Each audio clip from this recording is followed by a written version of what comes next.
know that this might go against the norm, but I'm not a big believer that you have to completely cut out food group or miss out on the foods that you love in order to be healthy.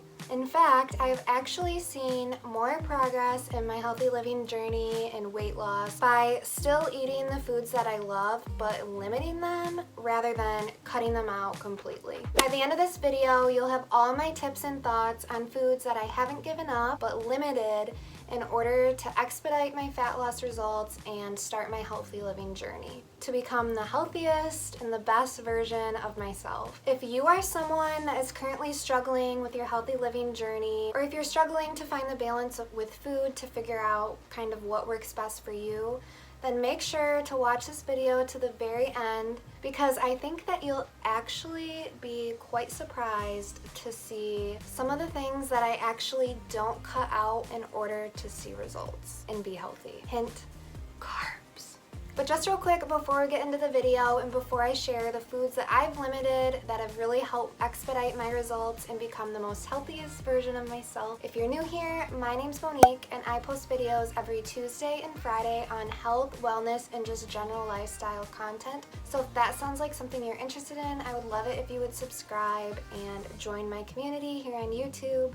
And then I also have a healthy living Instagram page where I post workouts, healthy living tips, and just general lifestyle stuff. So I would love it if you would connect with me and follow me over on my Instagram. I will link my handle right down here for you to go and check it out if you are interested. Okay, so like I've already mentioned, I'm not a big believer in cutting out carbs or restrictive diets or cutting out food groups. And I honestly think that participating in those type of tendencies or diets, so you say, can actually push you further away from your goals and from where you want to be. So it's definitely not best to have an all or nothing mindset when you're trying to become healthy, or if you have a weight loss goal, or whatever it may be. I believe in all foods in moderation, and adopting this approach has actually been so freeing and such a relief to be able to not feel guilty about eating the foods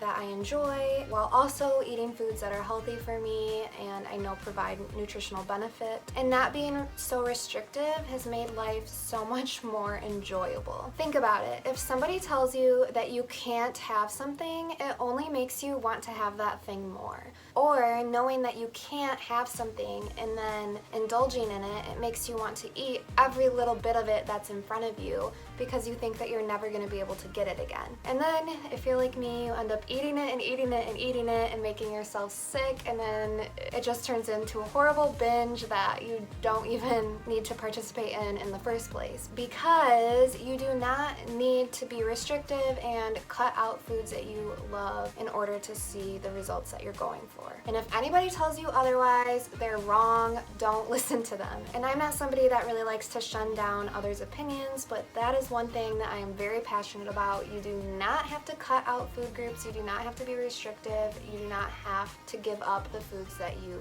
love. It's all about moderation. I think the sooner you realize that, the more enjoyable and freeing you will feel. I just wanted to mention that because I really wanted to hit the nail on the head and make sure that you all know that you do not need to be restrictive. However, there are some foods that I do think it's best to limit when you're trying to become healthier. So I wanted to share my top 5 that I really try to limit and that I try my best not to overindulge in or eat for every single meal. First is, surprise, surprise, alcohol. I still drink alcohol every once in a while, and I would never tell somebody that they have to give it up completely in order to be healthy, because trust me, I really do enjoy having a glass of wine every now and then. And if I'm being honest, I probably have a drink or two once a week. And like I mentioned, I don't think you have to give it up completely, but not only is alcohol essentially a poison to our bodies, but it's also full of empty calories that provides no nutritional benefit. It actually does the opposite. It's not filling, and it potentially can make you hungrier. At least I know for me, whenever I drink, I become more hungry. And something that I do want to touch on, but I'm not going to go too into depth, is like I mentioned, alcohol is essentially a poison. So if your goal is to lose weight and you consume alcohol, your body is going to stop all fat burning mode and everything that you want it to do to burn fat, and instead it's going to prioritize burning off the alcohol. It's not going to go back into its fat burning mode until you burn off all of that alcohol that you consumed. Which is why I think that it's best that if you are going to drink it, to limit the amount of days you are drinking it and try not to have a drink every single night.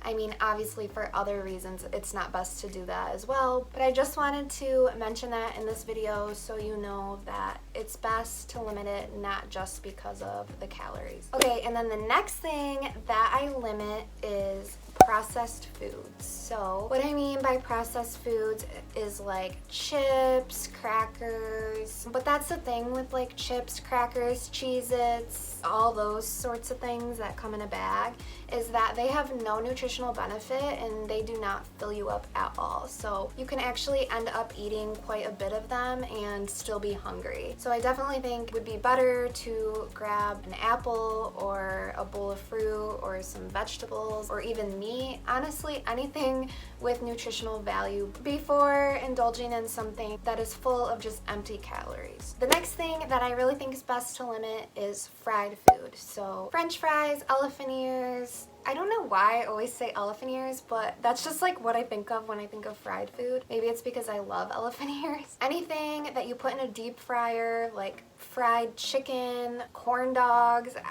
I don't know, anything fried. I try my best to limit, and I think it's good to limit because it's full of empty calories, and I don't know about you guys, but whenever I eat fried food, I am never feeling good. I always end the night with a stomach ache. I do indulge in French fries every now and then, but I do think it's best to not order them with every single meal that you eat out. Number 4 is cheeses. So cheeses are full of fat, which means that they're full of calories because fat is a more caloric dense macronutrient. That's fine, but most places I go, most restaurants, most meals that I see people cook are just oversaturated with cheese. I mean, always overboard. So if you're going to eat cheese or put it on something, I always think it's best to look at the serving size and actually measure a serving size onto your meal, because if you don't do that, you could end up with so many extra calories and you will not even realize it. Personally, I always buy reduced fat cheeses and I try to stay away from yellow cheeses, and I eat more of like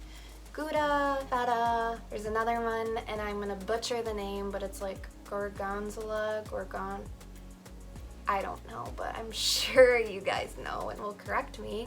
Blue cheese, you know, any mozzarella. I definitely try to stick to the white cheeses. And then the 5th and final thing that I limit is desserts that aren't homemade. I know, put a little spin on there for you. I added this one kind of for fun and because it's a rule that I made for myself, because I would find myself eating a lot of like Chips Ahoy or Oreos or just like little cookies that I bought at the store, and they honestly don't really even taste that good, but I would eat like a whole sleeve. I love desserts. I have a huge sweet tooth for danishes and banana bread and anything in that realm of desserts, and believe me, I still eat it. I could never give that up, but I try my best to limit eating it if it's not homemade. Homemade always tastes better, and the crazy amount of sugar is always worth it when it's homemade rather than being from the store. Leave a comment below and tell me what your favorite dessert is. Mine is definitely a cheese Danish. If you'd even count that as a dessert, that's my favorite. Alright, so those are the 5 foods that I limit in order to be the best, most healthiest version of myself. And if you only took one thing away from this video, I really hope it's that the word is limit and not restrict, don't eat, that kind of thing. Don't forget to give this video a thumbs up if you want to see more healthy living tips, and subscribe if you're new here. Thank you so much for watching. I will see you in the next video.